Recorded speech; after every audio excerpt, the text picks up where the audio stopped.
അല്ലാഹു ലാ ഇലാഹ ഇല്ലാഹു ലഹുൽ അസ്മാഉൽ ഹുസ്ന. ലഹു അവന് മാത്രവും പ്രത്യേകവുമാണ് അൽ അസ്മാഉൽ ഹുസ്ന. എന്താ ഇവിടെ ലഹു അൽ അസ്മാഉൽ ഹുസ്ന ലഹു എന്നാണ്. ലഹു എന്നുള്ളതിനെ മുന്തിപ്പിച്ചിട്ട് അൽ അസ്മാഉൽ ഹുസ്ന പിന്തിപ്പിച്ചു. ഈ ലാമുൽ ഇഖ്തിസാസ്, ലാമുൽ മുൽക്ക് എന്നൊക്കെ പറയാം. ലാമുൽ ഇഖ്തിസാസ് എന്ന് പറഞ്ഞാൽ അള്ളാഹ്ക്ക് പ്രത്യേകമാണ്. മുൽക്ക് എന്ന് പറഞ്ഞാൽ അള്ളാഹ്ക്ക് ഉടമ അവകാശപ്പെട്ടതാണ്. ലഹു അള്ളാഹുവിന് പ്രത്യേകവും അള്ളാഹുവിന് അർഹപ്പെട്ടതുമാണ് അൽ അസ്മാഉൽ ഹുസ്ന. അൽ അസ്മാ എന്ന് പറഞ്ഞാൽ പേരുകൾ. അൽ ഹുസ്ന എന്ന് പറഞ്ഞാൽ അത്യുത്തമമായ പേരുകൾ. അൽ ഹുസ്ന. അൽ അഹ്സൻ എന്നതിൻ്റെ സ്ത്രീലിംഗാണ് അൽ ഹുസ്ന. ഇവിടെ അൽ അസ്മാ എന്നുള്ളത് ഈ ജമ്മു തക്സീർ എന്ന് പറയും. ജമ്മു തക്സീർ ബഹുവചനങ്ങൾ ജമ്മു തക്സീർ, ജമ്മു മുദക്കർ സാലിം, ജമ്മു മുഅന്നസ് അസ്സാലിം എന്നവർക്ക് പല ജമ്മുകളുണ്ട്.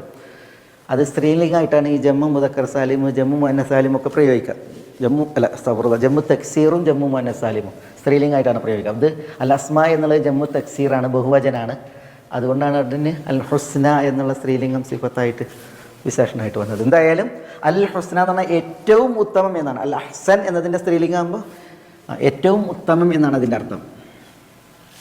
ഏറ്റവും ഉത്തമമായ ഇസ്മുകൾ ലഹു അള്ളാഹ്ക്ക് പ്രത്യേകവും അള്ളാഹ്ക്ക് ഉടമപ്പെട്ടതുമാകുന്നു. അള്ളാഹ്ക്ക് ഉള്ള പേരുകൾ നമുക്കറിയാം. അള്ളാഹ്ക്ക് കുറേ പേരുകളില്ലേ? അള്ളാഹ്ക്ക് കുറേ പേരുകളുണ്ട്, ധാരാളം പേരുകളുണ്ട്.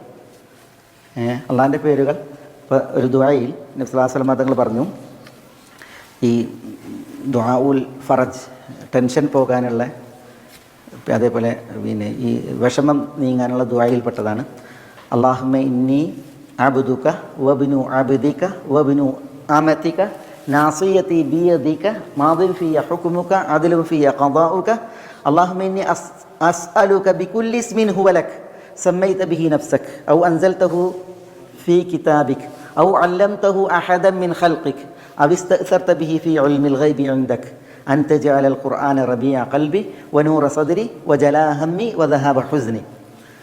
ഇതിൽ അള്ളാഹുവിന് കുറേ കാര്യങ്ങൾ അള്ളാഹ്ക്ക് സമർപ്പിച്ചിട്ട് അള്ളാഹിനോട് ദുആ ചെയ്യുകയാണ്. അതിൽ ഒരു ഭാഗം അല്ലാഹുമ്മ അസ്അലുക ബികുല്ലി ഇസ്മിൻ ഹുവ ലക്, അള്ളാഹുവേ നിനക്കുള്ള മുഴുവൻ പേരുകൾ കൊണ്ട് ഞാൻ നിന്നോട് ചോദിക്കുന്നു എന്നാണ്. ബികുല്ലി ഇസ്മിൻ ഹുവ ലക്, ആ ഇസ്മുകളെ കുറിച്ച് പറയുന്നത് സമ്മൈത ബിഹി നഫ്സക്, നീ നിനക്ക് പേര് വെച്ച. ഔ അൻസൽതഹു ഫീ കിതാബിക്, നിന്റെ കിതാബിൽ നീ അവതരിപ്പിച്ച നിന്റെ പേരുകൾ. ഔ ഇസ്തഅ്സർത ബിഹി ഫീ ഇൽമിൽ ഗൈബി ഇൻദക, അദൃശ്യ ലോകത്ത് നീ നിനക്കായി സ്വാർത്ഥമാക്കി വെച്ച പേരുകൾ. അപ്പോൾ അള്ളാഹ്ക്ക് ധാരാളം പേരുകളുണ്ട്.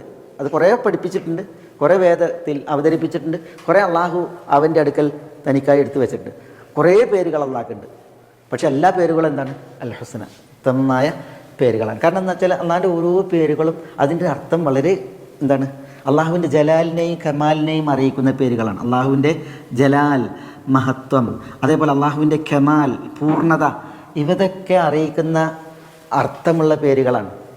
ഓരോ പേരും അള്ളാഹുവിൻ്റെ മഹത്വത്തെ അറിയിക്കും, അള്ളാഹുവിൻ്റെ പൂർണ്ണതയെ അറിയിക്കും. അതുകൊണ്ട് തന്നെ അള്ളാഹുവിൻ്റെ പേരുകളൊക്കെ അത്യുത്തമമാണ്. മാത്രമല്ല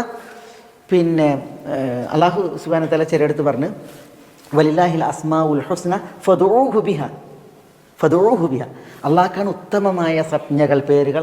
നിങ്ങൾ ആ പേര് വിളിച്ച് അള്ളാഹിനോട് ദുആ ചെയ്യും, പേര് വിളിച്ചിട്ട് ദുആ ചെയ്യും എന്ന് പറഞ്ഞു. അതേപോലെ തന്നെ ഖുൽ യദുല്ലാഹ് അവിദുർ റഹ്മാൻ അയ്യമ്മാ തദഉ ഫലഹുൽ അസ്മാഉൽ ഹുസ്ന.